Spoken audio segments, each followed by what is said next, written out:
श्री कृष्ण जी ने गीता में वाणी को तब बताया है। उनके अनुसार मीठा बोलना, हितकारी बोलना, उस स्वाद वाली चीजों से जीव को तो बचा के ही रखना, इसलिए वाणी को तप कहा गया है।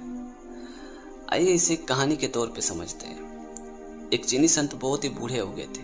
अब उनका मरने का वक्त आ गया था। तो उन्होंने अपने सारे शिष्यों को अपने कमरे में बुलाया और सभी शिष्यों से कहा कि जरा मेरे मुंह पे तो देखो कि मेरे दांत है कि सारे के सारे गिर गए। जब सभी शिष्यों ने उनके मुंह को देखा तो सभी शिष्यों ने कहा कि गुरुजी आपके सारे दांत गिर गए, एक भी दांत आपके मुंह पे नहीं है। तो गुरुजी ने कहा कि जरा मेरे जीव पे भी तो नजर डाल के देखो, वो है कि वो भी गिर गया है। तो सभी शिष्यों ने कहा कि ना ना गुरुजी, आपके जीव तो है, वो नहीं गिरा है। ये बात सुनते गुरुजी मन ही मन बड़बड़ाने लगे कि जीव पहले आया था फिर भी अभी तक है, दांत बाद में आया फिर भी पहले गिर गया है। ये कैसे संभव हो सकता है?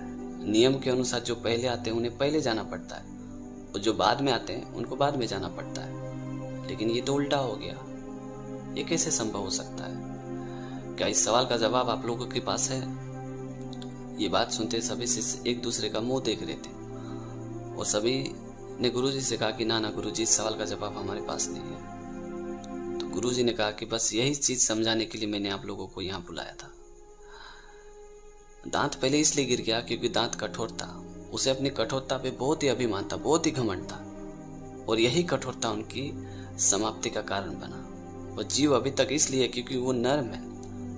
इसलिए जीवन में ज्यादा दिन तक जीना चाहते हो तो नर्म बन के रहो, कठोर बन के नहीं। क्योंकि आपको भी पता है कि अगर एक रुई के बोरी में बार बार हथौड़ा मारेंगे तो वो नहीं टूटेगा, लेकिन वही हथौड़ा अगर पत्थर पे मारेंगे तो पत्थर टूट जाएगा। सीधी सी बात है। रुई की बोरी इसलिए नहीं टूटी क्योंकि वो नर्म था, और पत्थर इसलिए टूट गया क्योंकि वो कठोर था। इसलिए जीवन में हमेशा नर्म बन के रहो, कठोर बन के नहीं।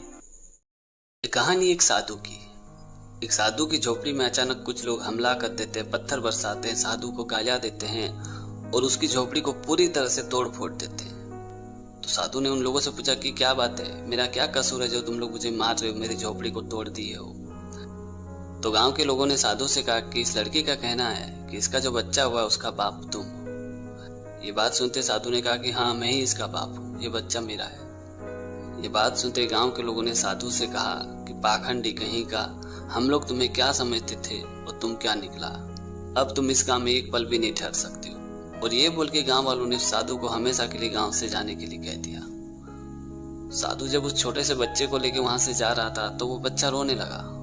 साधु जी को पूरी तरह से समझ में आ चुका था कि ये बच्चा भूखा है, अब इसे दूध की जरूरत है। तो साधु ने उन घरों में मांगना शुरू किया कि थोड़ी सी दूध दे दो, बच्चा भूखा है।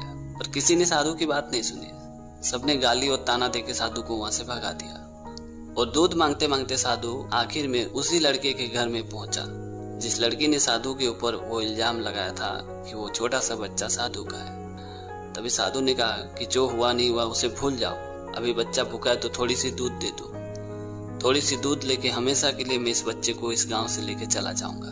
ये बात सुनते उस लड़की के मन में माँ की ममता जाग उठी और उसने साधु से कहा कि ये बच्चा मुझे वापस दे दो। साधु ने कहा कि ना ना, ये बच्चा मेरा है तो ये मेरे ही पास रहेगा। दोनों में इतना आनाकानी होने लगी कि बहुत सारे लोग गांव के वहां इकट्ठा हो गए। तो सभी लोगों ने उस लड़की से पूछा कि क्या हुआ, तुम लोग वापस क्यों झगड़ रहे हो। तो उस लड़की ने कहा कि ये बच्चा साधु का नहीं है, मेरी होने वाले मंगेतर का है। मैं डर गई थी इसलिए कहा ये बच्चा साधु का है।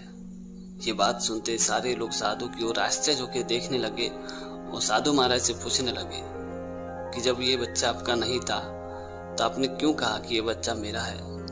तभी साधु ने मुस्कुराते हुए कहा कि आप लोगों ने बिना कुछ जाने पूछे मुझे मारा, मेरे घर को तोड़ दिया। अगर मैं उस वक्त आप लोगों को सच बताता कि ये बच्चा मेरा नहीं है तो आप लोग इसके मंगेतर के घर में जाते, उसे भी मारते पीटते और उसके भी घर को तोड़ देते।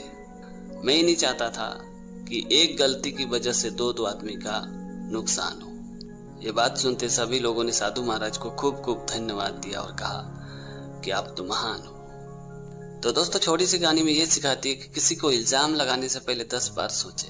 क्या पता आप जिसे इल्जाम लगाना चाहते वो आपके भले की चिंता करता हो। तो दोस्तों आज की कहानी आपको कैसी लगी कमेंट करके ज़रूर बताना। और अगर आपने हमारे चैनल को अभी तक सब्सक्राइब नहीं किया तो प्लीज़ यार चैनल को सब्सक्राइब कर देना, क्योंकि इस तरह का कंटेंट मैं हमेशा अपने चैनल पे लाते रहता हूँ। तो आज के लिए इतना ही, मिलते हैं अगली वीडियो में एक नई टॉपिक के साथ, एक नई कहानी के साथ। तब तक के लिए जय हिंद, वंदे मातरम।